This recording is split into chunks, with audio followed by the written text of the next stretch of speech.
Politics is all about perception. You can shake all the hands you want, kiss every single baby, but if you don't look better than the other guy, you might as well kiss your chances goodbye. And there's no better time to prove you're the real deal than on a debate stage, where you can just show off your hair and how quick-witted you are. It's just awfully good that someone with the temperament of Donald Trump is not in charge of the law in our country. Yeah, because you'd be in jail. Secretary Clinton. And debates are really your last chance to deliver that knockout blow. Are you better off than you were 4 years ago? Is it easier for you to go and buy things in the stores than it was 4 years ago? Is there more or less unemployment in the country than there was 4 years ago? Is America as respected throughout the world as it was? But last night, in the Pennsylvania Senate debate, John Fetterman knocked himself out the second he opened his mouth. Hi, good night, everybody. I'm running to serve Pennsylvania. It only got worse from there. Fetterman's entire campaign's based on saying Dr. Oz is a carpetbagger who owns a lot of homes. And he's gotten some traction on that. But at the debate, you have to show off your policy chops. And Fetterman couldn't even spew slogans. No, here's what I think we have to fight about inflation here right now. That's what we need to fight about, inflation. We all have to make sure that everyone that works is able to, that's the most American bargain, that if you work full-time, you should be able to live in dignity as well, true. You know, but going to those kind of vocational schools, able to create a career to Wayne reach a lot of high salary, and again, supporting to reduce those costs are critical too. So on the issue that matters most to Pennsylvania voters, the economy, John couldn't cut it. Fetterman had months to prepare for this debate, months. He knew Oz was going to hit him for living off of his parents and not paying taxes, but he couldn't defend himself. He has specifically said you have not paid your taxes and that you want to raise taxes on Americans. How do you respond? Of course, he's lying. It was helping two students 17 years ago to help them, buy their own homes. They didn't pay the bills, and it got her paid, and it has never been an issue in any of the campaign before. It was all about nonprofit. When John Fetterman brings up houses, the irony is he didn't pay for his own house. He got it for $1 from his sister. That's it. He got his Pennsylvania house from his own inlays from $1. Mr. Fetterman, we have to continue. If Fetterman can't defend himself, how is he going to defend the people of Pennsylvania? All politicians flip-flop from time to time, but most of them come up with a reason why they change their position. Not Fetterman. Fetterman just lies. I've always supported fracking, and I always believe that independence with our energy is critical. But there is that 2018 interview that you said, quote, I don't support fracking at all. So how do you square the two?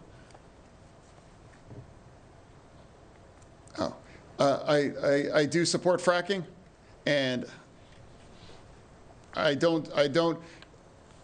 support fracking, and I stand and I do support fracking.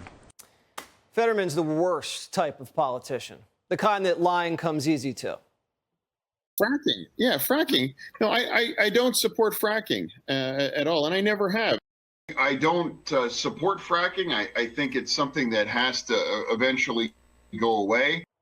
So last night was the worst debate performance in American political history, and it wasn't even close. A Snap poll showed 83% of Pennsylvania voters thought Dr. Oz won. It was so bad, CNN called it a scandal. I mean, I thought somebody should have invoked the mercy rule about 20 minutes into the debate. What we saw today was someone who is not ready to be in office. I found it extremely hard to watch. I thought this was the unraveling of one of the biggest scandals going on in this midterm cycle. The covering up and the lying about the status of John Fetterman. But like a typical liberal, Fetterman's campaign blames somebody else for his bad night. Team Fetterman is blaming closed captioning errors that they said were slow and riddled with misspellings. Remember, Fetterman can't process speech, so they actually gave him closed captioning to read what the moderators in Oz were saying. Here's an example of how it worked. The second screen will caption the questions and responses from Mehmet-Oz. We have live, experienced captioners in studio to ensure we are as accurate as possible. So the closed captioning company and the network put out a statement saying everything worked perfectly and that Fetterman was given the option to practice with it and chose not to. It became clear during the debate early on that Fetterman wasn't well. And the moderator asked him respectfully when he'd be releasing his medical records. You know, I believe if my doctor believes that I'm fit to serve, and that's what I believe is appropriate, and I believe that, again, my doctors, the real doctors that I believe in, they all believe that I'm ready to be served. Follow up, I didn't hear you say you would release your full medical records. Why not? You have 30 seconds. No, again, my doctor all believes that I'm fit to be serving, and that's what I believe is where I'm standing. Fetterman's doctor is a big-time Democrat donor, and he and John won't release the records. Nearly every sane person who watched that debate felt sorry for John Fetterman and felt sorry for the voters of Pennsylvania who've been deceived about his condition. Except, of course, you know, the ladies of The View. It was really strange to me that he chose to bully a stroke victim. Yeah, right. Exactly. Like, he obviously was bullying him, and you know, I don't think the people of Pennsylvania or the people in general liked that. Dr. Oz was the perfect gentleman during that debate. Never even brought up Fetterman's health once. He stuck to the issues the entire hour. How was that bullying? Oz let his opponent use a translation machine. He didn't have to do that. Personally, I feel bad for Fetterman. He can't function at a level required to serve in the United States Senate. And according to physicians I've talked to, 6 months after a stroke, this is probably the best John Fetterman's ever going to get. And the fact that the Democratic Party hid this from the voters of Pennsylvania and continued to foist Fetterman on him when it's clear he can't listen and communicate effectively is one of the most disrespectful things I've seen in a long time. It's disrespectful to John Fetterman, and it's disrespectful to the people. And it's disrespectful to the members of the media that asked legitimate questions about the candidate's health. NBC reporter Dasha Burns, remember, was viciously attacked by Democrats and other reporters for saying Fetterman had a hard time making small talk. After seeing the debate last night, everybody knows she was right, and they owe her an apology. Barack Obama and Joe Biden are going to Pennsylvania together for the first time 3 days before the election to campaign on stage with John Fetterman. Obama and Biden are preying on poor John. He's a wounded animal who should be in therapy. And the president and the former president are trying to drag this guy into the Senate, where he's at a high risk of having a follow-up stroke, who won't be able to perform at hearings, who won't be able to hear reporters, who won't be able to hash out policy on the Senate floor. John Fetterman could perform under pressure in a debate for an hour. That level of intensity is Washington, D.C. every single day. But Democrats are taking advantage of Fetterman. He's vulnerable. He's a man-child. And it's unseemly for Democratic leaders to be pushing an unfit man who needs to be hooked up to machines into the most important legislative body in this country. It's not in John's best interests, but the Democrats don't care. They only care about what's in their best interest. They only care about having a yes man that Schumer can control. They know Fetterman would be senator in name only.